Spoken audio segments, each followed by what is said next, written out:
வணக்கம் நண்பர்களே. தமிழ்நாடு 2021 அசம்பிளி எலெக்ஷனுக்கு ரெடி ஆகிடுச்சு. இன்னும் ஒரு சில மாதங்களில் அசம்பிளி எலெக்ஷன் நம்ம மாநிலத்தில் நடக்க போகுது. இது சம்மந்தமாக மீடியாவில் ஹாட் டிஸ்கஷன்ஸ், டிபேட்ஸ் எல்லாம் ஓடிட்டுருக்கு. சோஷியல் மீடியாவிலும் பார்த்தீங்கன்னா இதே தான் நடந்துட்டு வருது. நிறைய வீடியோஸ், மீம்ஸ் இதெல்லாம் உங்களால் கவனிக்க முடியும். யார் சிஎம்மாக வரப்போகிறா, எந்த கட்சி ஆட்சிக்கு வரும், இதை பற்றிலாம் இப்போ நிறைய பேர் டிஸ்கஸ் பண்ணுறாங்க. ஆனால் நம்மளை நிறைய பேர் டிஸ்கஸ் பண்ணாத ஒரு முக்கியமான விஷயம் என்ன அப்படின்னு பார்த்தீங்கன்னா, அரசியலில் யங்ஸ்டர்ஸுடைய பார்ட்டிசிபேஷன் எந்த அளவுக்கு இருக்குது. அதாவது அரசியலில் இளைஞர்கள் எந்த அளவுக்கு அவங்களுடைய அந்த பங்கேற்பு இருக்குது. இதை நம்மளை நிறைய பேர் டிஸ்கஸ் பண்ணுறதே இல்லை. ஆனால் அது ரொம்பவே ஒரு முக்கியமான விஷயம். இந்தியாவில் இருக்கக்கூடிய பெரும்பாலான அரசியல் கட்சிகள், இடதுசாரி ஆகட்டும் வலதுசாரி ஆகட்டும், ரெண்டு பேருமே பார்த்தீங்கன்னா சமூக நீதி பற்றி நிறைய சொல்லுவாங்க. ஓகேங்களா? சோஷியலிசமை லெஃப்ட்டும் பேசும், ரைட்டும் பேசும். ஓகேங்களா? ஆனால் சமூக நீதி கட்சிகளுக்குள்ளே இருக்கா, பொலிட்டிக்கல் பார்ட்டிஸ்குள்ள சமூக நீதி இருக்கா அப்படின்றத நம்ம உத்து பார்க்கணும். இப்போ ஈக்குவாலிட்டி வேணும் அப்படின்னு எல்லா அரசியல் கட்சிகளும் சொல்கிறாங்க. ஓகேங்களா?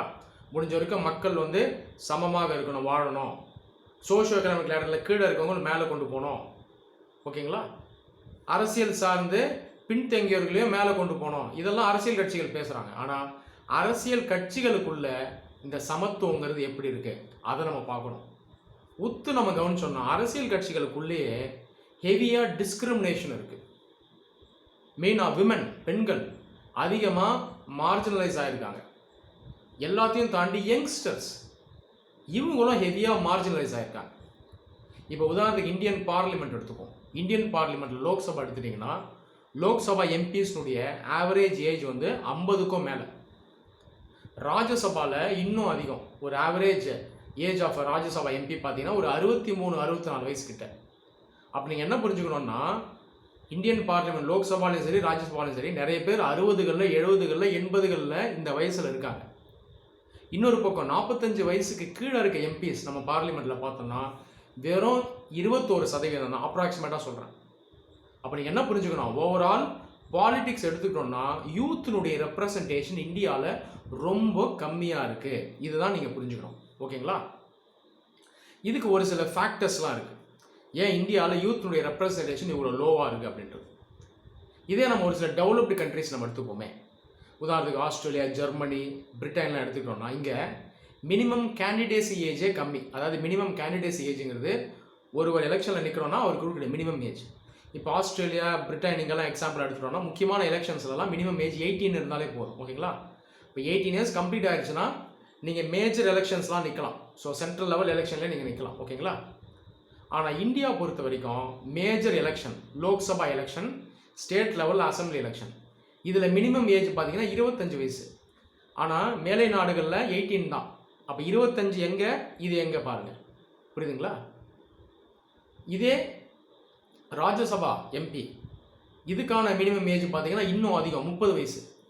லோக்கல் பாடி எலெக்ஷனில் மட்டும்தான் மினிமம் கேண்டிடேசி ஏஜ் இந்தியாவில் கம்மி, 21 வயசு.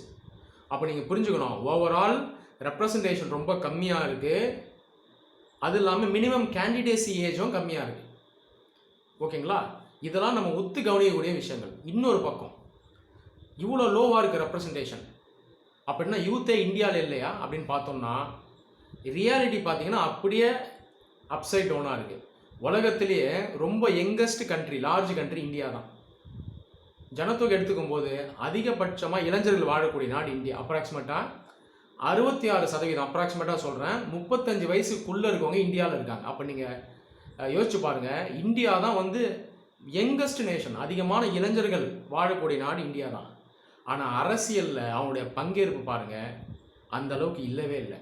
அப்போ அரசியல் கட்சிகளுக்குள்ளேயே மிகப்பெரிய டிஸ்கிரிமினேஷன் இருக்குது. இதுதான் நீங்கள் புரிஞ்சுக்கணும். அப்போது சமூக நீதி பற்றி சொல்லக்கூடிய அரசியல் கட்சிகள், ஈக்குவாலிட்டி பற்றி பேசுகிறவங்க, டெமோக்ரஸி பற்றி பேசுகிறவங்க, அவங்களுக்குள்ளேயே இதை ஃபாலோ பண்ணுறாங்களா அப்படின்றத யோசிச்சு பார்க்கணும்.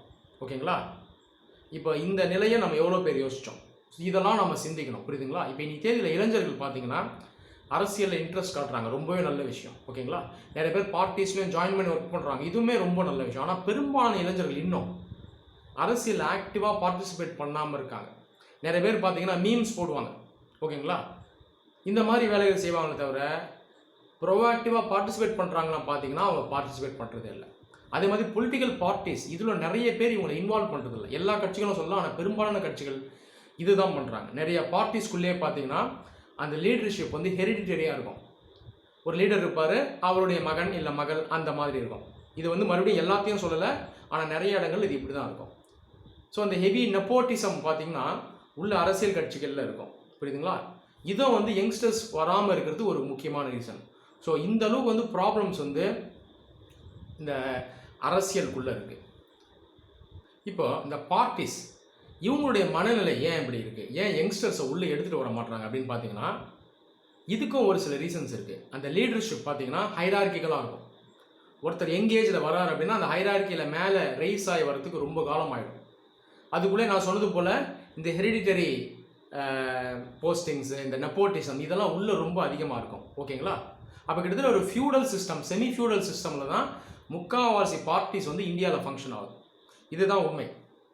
அது இல்லாமல் இந்த பார்ட்டிஸ் அவங்களுடைய பெர்செப்ஷன் எப்படி இருக்குன்னா மக்கள் வந்து இளைஞர்களுக்கு ஓட்டு போட மாட்டாங்க அப்படின்னு இவங்களுக்கே ஒரு சிந்தனை இருக்குது.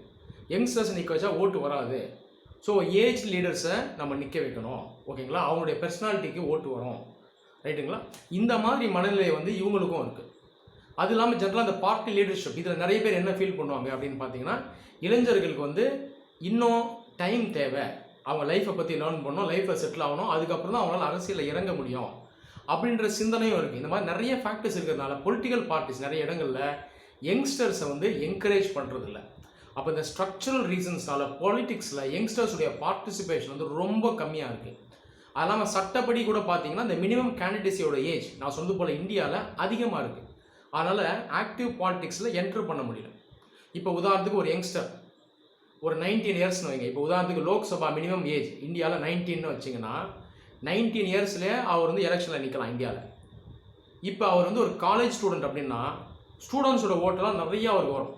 அப்போ அந்த யங்ஸ்டர்ஸோட ஓட்டை வச்சு அவரால் எம்பி ஆக முடியும். ஓகேங்களா? புரியுதுங்களா? இப்போ இந்த மாதிரி ஒரு சிஸ்டம் வரும்போது என்ன ஆகிடும்னா இதுதான் உண்மையான டெமோக்ரஸி. ஓகேங்களா? ஒருவேளை அந்த மாதிரி ஓட்டு போடுறவங்க யங்ஸ்டர்ஸ் வந்து அரசியல் அண்டர்ஸ்டாண்ட் பண்ணாமல் கூட ஓட்டு போடலாம் இவருக்கு. ஆனாலுமே இந்த மாதிரி செய்யும்போது என்ன ஆகும்னா டெமோக்ரஸி இன்னும் டைனமிக் ஆகும், ஒரு ஈக்குவாலிட்டி வரும். ஓகேங்களா? பவர் வந்து டிஸ்பர்ஸ் ஆகும். ஓகேங்களா? ஒரு மல்டிபோலார் நேச்சரில் அரசியல் வரும். இதை தான் நம்ம புரிஞ்சுக்கணும். அது இல்லாமல் அரசியலில் இளைஞர்கள் கண்டிப்பாக ஏன் தேவை அப்படின்னு பார்த்தீங்கன்னா இளம் வயதில் வரும்போது தான் அவங்களுக்கு பெருசாக வேல்யூஸ் இருக்காது. நிறைய பேருக்கு உண்மையாலே தேசத்துக்காக உழைக்கணும் அப்படின்ற ஒரு எய்ம் வந்து அந்த வயசு தான் இருக்கும். கொள்கையை தாண்டி ஐடியாலஜியை தாண்டி ஒரு பிளைண்டு ஒரு ஃபயர் இருக்கும், நாட்டுக்கு உழைக்கணும் அப்படின்ற ஒரு வெறி இருக்கும் அந்த வயசில் தான். அந்த வயசில் தான் அவங்கள பாலிடிக்ஸ்குள்ளே கொண்டு வரணும், பொறுப்பை தரணும், ரெஸ்பான்சிபிலிட்டி தரணும், போஸ்டிங்ஸை தரணும். இதை நிறைய கட்சிகள் இந்தியாவில் பண்ணுறாங்களான்னா பண்ணுறதில்ல. இதுதான் நீங்கள் புரிஞ்சுக்கணும். இப்போது இந்தியாவில் நான் சொன்னது போல் 66% பார்த்தீங்கன்னா 35 வயசுக்கு உள்ளே இருக்கவங்க. அப்போ இந்த யங்ஸ்டர்ஸ்க்கு தேவையான பாலிசிஸ் எல்லாம் யார் ஃப்ரேம் பண்ண நல்லாயிருக்கும்? யங்ஸ்டர்ஸ் ஃப்ரேம் பண்ண தான் நல்லாயிருக்கும். யங்ஸ்டர்ஸோட ப்ராப்ளமாக யங்ஸ்டர்ஸ் தான் அண்டர்ஸ்டாண்ட் பண்ணுவாங்க. எஜுகேஷன், ஹெல்த் கேர், எம்ப்ளாய்மெண்ட் எல்லாமே இவங்களுக்கு தான் புரியும். அப்போ இவங்க அரசியலுக்குள்ள அதிகம் வரணும், இவங்க லெஜிஸ்லேட்டர்ஸ் ஆகணும், இவங்க எம்எல்ஏஸ் ஆகணும், எம்பிஸ் ஆகணும், மினிஸ்டர்ஸ் ஆகணும். இந்த ஒரு நிலை வந்தால் தான் இவங்களுக்கு யங்ஸ்டர்ஸ்க்கு நிறைய சாதகமாக நிறைய விஷயங்களை பண்ணுவாங்க. ஆனால் ஒட்டுமொத்தமாக தேசிய வளர்ச்சிக்கு இவங்களுடைய கான்ட்ரிபியூஷன் இருக்கும். ஓகேங்களா? இவங்ககிட்ட இருந்து நிறைய இன்புட்ஸ் எடுக்க முடியும். ஸோ இதை வந்து லீடர்ஷிப் பார்த்தீங்கன்னா பல கட்சிகளில் வந்து உணர்றதில்லை. அப்போ இதில் ஒரு மிகப்பெரிய மாற்றம் வரணும். நான் சொன்னது போல் பல விஷயத்தை லேர்ன் பண்ணுற நாம இதை வந்து மறந்துடுறோம். ஸோ ரொம்பவே ஒரு முக்கியமான விஷயம், யங்கஸ்ட் கண்ட்ரியான இந்தியாவுக்குள்ளே பார்த்தீங்கன்னா இந்த அளவுக்கு கோடிக்கணக்கான இளைஞர்கள் இருக்கும்போது அரசியலில் இவங்க வந்து ஒதுக்கப்படுறாங்க, டிஸ்கிரிமினேஷனுக்கு உள்ளாகிறாங்க. சிம்பிளாக சொல்ல போனால் ஒரு இளைஞன் அவங்கள வந்து நிறைய கட்சிகள் எப்படி பார்க்குறாங்கன்னா, ஏனைய கட்சிகள் எப்படி பார்க்குறாங்கன்னா அவனுடைய ஓட்டு எனக்கு வேணும், நீ சேர்றியா கட்சியில் போய் போஸ்டர் விட்டு ஆள் சேரு, ஐடி செல்லில் வேலை செய், மீம் போடு, ஃபேஸ்புக்கில் போஸ்ட் போடு, இதை மட்டும் நீ பண்ணு போதும் அப்படின்ற ஒரு நிலை இருக்குது. அதாவது ஓவரால் மைண்ட் செட் நான் சொல்கிறேன்.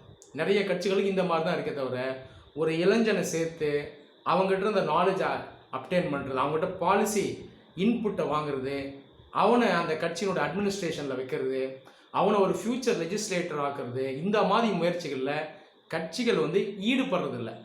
இந்த ஒரு நிலை மாறணும். கண்டிப்பாக இந்த ஒரு மாற்றம் தேவை. இதுக்கு வந்து இளைஞர்களும் உழைக்கணும், கட்சிகளும் ஒரு முனைப்புடன் செயல்படணும். இந்த மாற்றம் கண்டிப்பாக தேவை. ஏன்னா இளம் நாடான இந்தியாவில் இளைஞர்களுடைய பங்கேற்பு வந்து அரசியல் அந்த அளவுக்கு இல்லை அப்படின்றது ரொம்பவே ஒரு மோசமான விஷயம். இதை பற்றி மீடியாவும் அந்த அளவுக்கு டிஸ்கஸ் பண்ணுறது இல்லை. அதனால் இந்த விஷயத்தில் நம்ம எல்லாருக்குமே விழிப்புணர்வு தேவைப்பட்டால் நம்ம சட்டத்தை கூட மாற்றி அமைக்கலாம். இளைஞர்கள் அதிகமாக அரசியல் வர்றதுக்கு ஏற்ப சட்டத்தையும் மாற்றி அமைக்கலாம். ஆனால் எல்லாத்துக்கும் மேலே சட்டத்தை தாண்டி மனநிலையில் ஒரு மாற்றம் வரணும். மெயினாக அரசியல் கட்சிகள் இவங்களுடைய மனநிலையில் ஒரு மாற்றம் வரணும். இளைஞன் அப்படின்றவன் ஒரு மனிதன் மட்டும் கிடையாது, அவன் தான் நாட்டுக்கே தூண். ஒரு நாட்டினுடைய ஃப்யூச்சரே பார்த்திங்கன்னா அவன் தான். அப்போ இனிமேலாவது இந்த சிந்தனையில் நாம் கொஞ்சம் அதிக கவனம் செலுத்துவோம். இந்தியா ஃப்யூச்சர்லையாவது யூத்தினுடைய பார்ட்டிசிபேஷனில் செயல்படக்கூடிய ஒரு நாடாக மாறட்டும். நன்றி.